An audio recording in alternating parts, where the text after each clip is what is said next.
Kính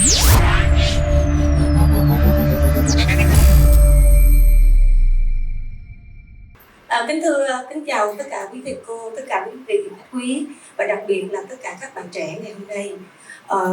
Cái ánh đèn sáng nó rọi quá nên mình không còn biết có còn bạn nào ngồi ở xa không. Giống như không gian ở 5B kinh khủng luôn. Mà chút nữa mình quay về để mình diễn một cái vở kịch tối hôm nay. Như bạn MC vừa giới thiệu thì có lẽ cũng chưa hết. Uyên cũng không cần phải giới thiệu nữa. Nhưng mà có một điều là Uyên cũng thấy rằng là có lẽ trong khán phòng ngày hôm nay có một số bạn trẻ chưa biết về mình, chưa biết mình làm nghề gì. Và tại vì sao? Vì các bạn chưa bao giờ xem tác phẩm của mình, và các bạn chưa bao giờ được biết mình, bởi vì khi các bạn lớn lên thì các bạn đi học rồi, và khi học thì các bạn cập nhật theo cái thời thượng bây giờ, showbiz bây giờ. Còn mình là người làm nghệ thuật chính thống cho nên là hơi khó mà biết. Nhưng mà mình làm nghề suốt từ ngày đi vào trường sân khấu điện ảnh cho tới ngày hôm nay, có lẽ thì chắc còn chừng 5 bạn không biết thôi, hy vọng vậy, hoặc là 2 thôi, hoặc là 1 thôi. Kính thưa tất cả quý vị, tối hôm nay, buổi chiều tối ngày hôm nay rất là vui.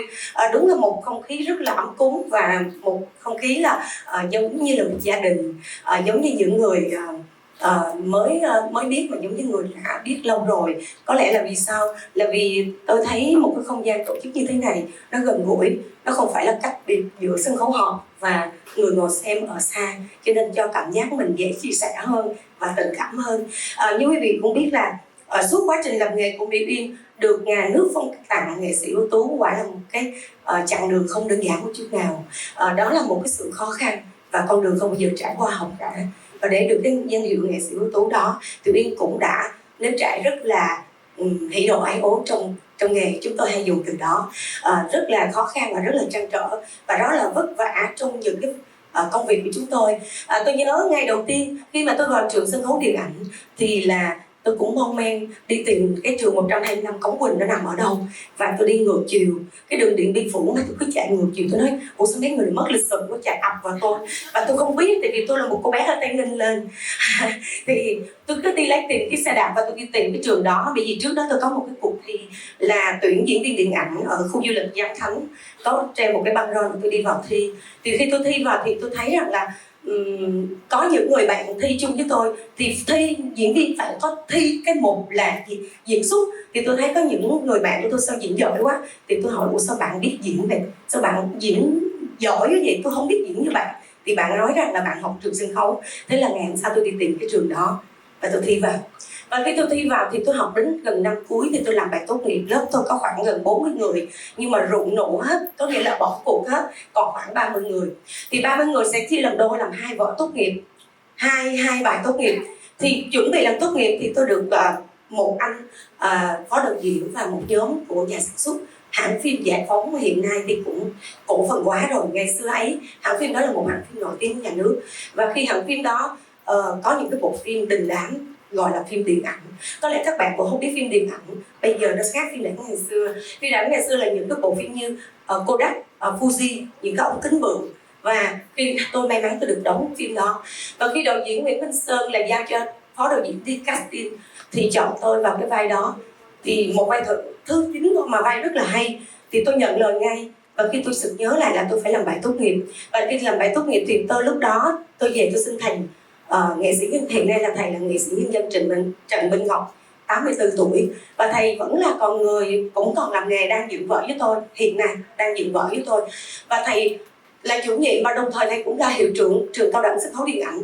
Thầy kêu em tại sao lại đặt tôi vào chuyện đã rồi, tại sao em đã nhận vai rồi mà em mới kêu tôi là bây giờ em đi phim nhé thầy, em không làm bài tốt nghiệp được, thầy có cách nào không? Sao em không xin phép tôi trước rồi em hãy nhận lời? Em hãy nhận lời với đạo diễn đó, em phải về xin phép tôi để tôi xin thầy tôi đã. Và thế là tôi run sợ, tôi hoảng loạn lên. Tôi nói đó là bài học đầu tiên mà tôi không bao giờ quên được. Đó là cái gì? Tôn sư trọng đạo. Và một bài học là luôn luôn nhắc nhở tôi rằng là tại sao tôi phải đi trước một bước, mà từ đó giống như cha mẹ chúng ta sanh ra cũng vậy. Chúng ta muốn gì phải xin cha mẹ trước, chúng ta không làm trước, không vượt rào trước. Và như vậy thì tôi thấy tôi áy náy trong lòng, và tôi không biết sao giờ. Thôi thầy xin lỗi, và con sẽ đi trả vai lại.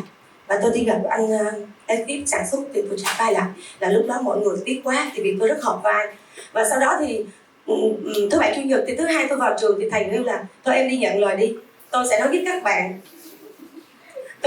các bạn, rằng là sẽ để lại cái bài thi này khi 1 tháng rưỡi sau em quay về. Tại vì quay ở ngoài Madagui, Bảo Lộc, phim điện ảnh mà, thì đi vào rừng. Thì tôi mới nói rằng là thời đó tôi rất thần tượng anh Lê Công Tuấn Anh. Không biết ở đây thế hệ các bạn có biết anh Lê Công Tuấn Anh. Thì anh Lê Công Tuấn Anh là một người rất nổi tiếng và tôi được đóng cặp với ảnh. Quá là may mắn. Và tôi đóng với chị Yến Chi là Hoàng hậu Nam Phương á, rồi rất là nhiều anh Hoàng Sơn trong cái bộ phim đó. Thì tôi nói tôi tiếc mà tôi cũng khó ăn rồi khó ngủ trong những bao nhiêu ngày qua. Nhưng khi thầy nói câu đó thì không thầy, nhưng mà thầy nói là em đi xin hết tất cả các bạn đi, các bạn cho thì em được đi. Thế thì tôi phải đi. Tôi cũng không biết làm cách nào, tôi cũng không có tiền để mua chè cho các bạn ăn, tôi không rủ các bạn đi uống sâm, hay là tôi không đi rủ các bạn đi uống nước mía được, nhưng tôi cứ khóc lóc rồi các bạn thôi đi. Thế là tôi được đi phim đó, và cái phim đó được giải thưởng quốc tế, cũng như là giải thưởng bây giờ gọi là cánh diều vàng, hồi xưa là bông sen vàng, bây giờ là cánh diều, bây giờ là bông sen vàng, hồi xưa là giải A giải B. Thì qua cái bộ phim đó là một cái mà tôi kể trong lúc tôi còn chưa ra khỏi cái nhà trường. Và đồng thời lúc đó thì có một người thầy nữa, bây giờ cũng là nghệ sĩ nhân dân, Trần Ngọc Giàu, hồi nãy là Trần Minh Ngọc. Thì thầy là trưởng đoàn kịch thành phố Hồ Chí Minh. Ngày xưa chỉ có một đoàn kịch thành phố Hồ Chí Minh của nhà nước mình thôi. Thầy đó là có lẽ thấy giống dáng tôi cũng được xinh gái, thầy kêu là về làm đoàn thầy đi. Tôi nói dạ. Thì khi tôi cũng chưa tốt nghiệp thì tôi cũng đi vào những ngày cuối tuần, tôi giống như là vừa học vừa thực tập thôi. Thì tôi đi về đó, thì tôi không có vai, tôi chỉ ngồi chờ thời, tôi chờ hết ai bỏ vai thì tôi thế. Và khi rất phân vai cho tôi thì vai bà mẹ, bà già. Thì tới lúc đó thì tôi cũng nhận, tôi chẳng sợ gì hết, tại vì tôi nghĩ là tôi phải làm được. Và khi đó thì ở trong đoàn không có được lên, không có được nổi tiếng, không có được ai biết. Và đồng thời lại tôi là sau khi tôi vừa tốt nghiệp năm đầu tiên thì tôi đóng phim truyền hình rất nhiều. Trong cái thời đó thì hãng phim truyền hình thành phố Hồ Chí Minh HTV là có một cái hãng phim là TFS. Và khi hãng phim TFS mời tôi rất là nhiều bộ phim như là Kiều Nguyệt Nga là Lục Vân Tiên nè, rồi Con Nhà Nghèo nè, rồi Nợ Đời nè, rồi Con Nhà Nghèo với Nợ Đời là của nhà văn Hồ Biểu Chánh. Thì những người phụ nữ Nam Bộ, và những bộ phim đó tôi được đề cử rất là nhiều giải thưởng Mai Vàng, cũng như là những gương mặt là được lên bì báo rất là nhiều. Trong lúc tôi học ở trong trường thì tôi được rất là nhiều phóng viên, những anh như Vũ Ngọc Đạn là những người còn trong ghế nhà trường thì có một cái máy, thì cứ mời tôi đi chụp. Cuối cùng là tôi lên bì báo rất là nhiều, và tôi lên hình lịch rất là nhiều. Trong cái hình lịch ở nhà quê, ở quê tôi hay quê tất cả những người bạn tỉnh mà trang 12 tháng, thì trong đó tôi có được 1 tháng. Và tôi có 2 cái áo dài mặc đi mặc lại, và lúc đó cũng không có nhiều nhà thiết kế thời trang, và tôi được tôi cũng có một cái chút gì đó am hiểu nghệ thuật, thì tôi mặc một cái trang phục lên thì tôi cũng thay đổi tóc tai hoặc là accessory đồ này nọ, thì tôi lại được chụp nhiều kiểu và đi nhiều báo. Em nhớ ngày xưa có cuốn báo là Kiến thức ngày nay thì tôi bị rất nhiều Thanh Niên Tuần San. Thì kể cho các bạn nghe chuyện như thế này, có nghĩa là tôi đóng rất là nhiều bộ phim truyền hình, tôi cũng là người nổi tiếng rồi, nhiều người biết tôi rồi trong giai đoạn đó. Nhưng khi thầy Trần Minh Ngọc là thầy đầu tiên của tôi mời tôi về sân khấu kịch 5B đóng một vai kịch trên sân khấu đầu tiên, mà một cái vai kinh khủng khiếp đối với một người trẻ như tôi, đó là một câu chuyện nước ngoài Aesop, Con Cáo và Trừ Nho. Và khi tôi đóng kịch đó thì tôi đóng một cô nô lệ da đen. Như mọi người biết là nô lệ da đen thì phải hóa trang từ trên xuống dưới, phải chà chét sao cho đen, và môi màu hồng từ lừ như một cô da đen của nước ngoài. Thì tóc thì xoăn tít lên, và cô này thì độ ngực lên, rồi tất cả những chỗ nào hở ra là phải là đen hết. Các bạn có biết lúc 8 giờ mở màn tôi phải 3 giờ vào. Tôi 3 giờ vào tôi chét lên hết người tôi cho đều, tán đều ra. Bởi vì cái sân khấu 5B là nó nhỏ như vậy. Thì bây giờ thấy cái gì cũng thấy hết trơn, nếu mà hở ra một chút là nó không đẹp, nó phải đều hết. Kinh khủng nhất là khi mà tôi đã hóa trang xong tôi cũng không dám nhúc nhích cục nghĩa, tôi cứ đứng ngoài. Tôi đứng đợi cho 8 giờ tôi phải được ra màn, ra sân khấu để tôi diễn. Cái nhân vật đó từ đầu đến cuối, và tôi phải diễn với các ngôi sao lớn là anh nghệ sĩ Quốc Thảo, cũng như là nghệ sĩ Mai Trần, hay là nghệ sĩ nhân dân Kim Xuân. Và những cái nhân vật đó đối với tôi thì nó không phải là vất vả nữa, mà đối với tôi là làm sao có vai diễn tiếp theo, và làm sao để người ta mời tôi vai diễn tiếp theo. Thế là tôi ngồi tôi cũng không được phân vai, và tôi ngồi chờ ai bỏ vai tôi thế. Ai có vai nào nhận thì người ta đi phim, người ta có cơ hội người ta bỏ đi. Tôi không tiện kêu tên ra, bây giờ những người đó mới nổi tiếng, ngày ấy những người đó không nổi tiếng bằng tôi, nhưng tôi đi thay vai những người đó. Có nghĩa là tôi không ngại ngùng khi tôi thay vai người khác, bởi vì đối với tôi mỗi một vai diễn là một bài học. Ngày hôm nay tôi dạy học trò tôi cũng như thế, mỗi một vai diễn nó sẽ cho mình học hỏi thêm, và cái nghề của tôi nó may mắn là sáng tạo liên tục, cho nên là tôi luôn luôn nghĩ rằng là trong lòng tôi nghĩ rằng là phải học, phải làm, phải chinh phục cái đạo diễn, và khi đó đạo diễn sẽ không bao giờ quên mình, thấy mình. Tôi luôn luôn có một cái câu trong lòng mình là chịu khó đi. Mình thương cái nhân vật của mình thương cái công việc của mình, thì mình chịu thương chịu khó thì chắc chắn rằng ông trời sẽ không phụ mình. Và cái điều đó tôi cũng không phải nghĩ về tâm linh hay là nghĩ về những cái điều gì đó về hướng về những Phật giáo hay cái gì, nhưng mà tôi nghĩ rằng có một cái chuyện là chúng ta yêu công việc, chúng ta chịu thương chịu khó, thì tất cả mọi thứ nó là câu trả lời ở tác phẩm của chúng ta, và đó là câu trả lời những người đồng nghiệp cộng sự của chúng ta. Và khi đó là tôi lại tiếp tục.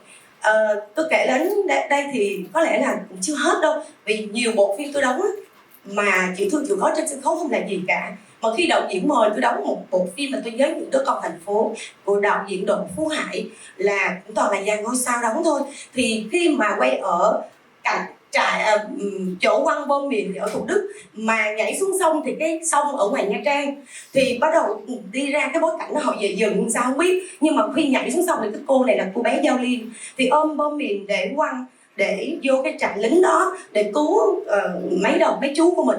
Thì khi tôi ôm bom mìn thì tôi nghĩ rằng là dạ con làm được. Thì lúc đó cái bối cảnh đó đạo diễn kêu tôi là khi ôm bom mìn chạy quăng rồi chạy té xuống sông, thì té xuống sông thì background là bom là kết hợp rồi nổ, khói lửa được, tất cả mọi thứ đều tổ chức hết rồi, máy gốc máy đâu hết rồi. Tôi cũng không có quan niệm là người ta có lấy cận, tôi không có biết. Lúc đó tôi ngây thơ, tôi không biết người ta lấy cận không. Tôi nói là giờ em sao? Thì kia lúc đó em bom, em quăng bom rồi em chạy. Mỹ nó dí em chạy thì em quăng nhảy xuống sông. Thì khi em nhảy xuống sông, chết cha em không biết bơi. Nhưng tôi không nói với đạo diễn. Tôi không nói đạo diễn và tôi nói với phó đạo diễn rằng tôi không biết bơi.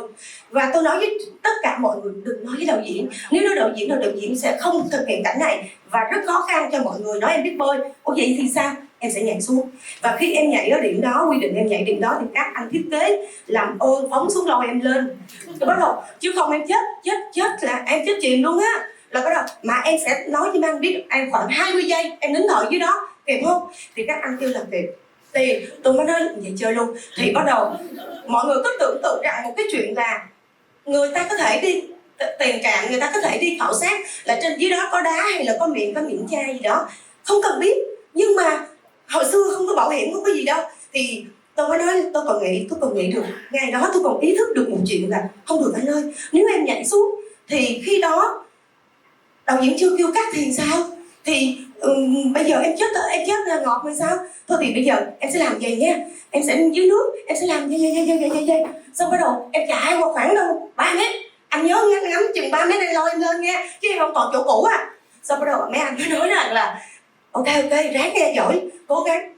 Thì mọi người có biết rằng khi cái đặc diện cạnh đó là tôi nhảy xuống thì bom mìn tất cả khói lửa đung lên. Ở trên kia kêu là mới đầu action thì nghe, còn kêu là good test đâu nghe đâu. Xong mọi người nhảy xuống cũng không thấy ai nữa, mà cứ bò nước ngập quá trời. Thì sau khi mấy anh kia đâu rồi, xong lấy đèn pin rồi thì chợt tôi lên được.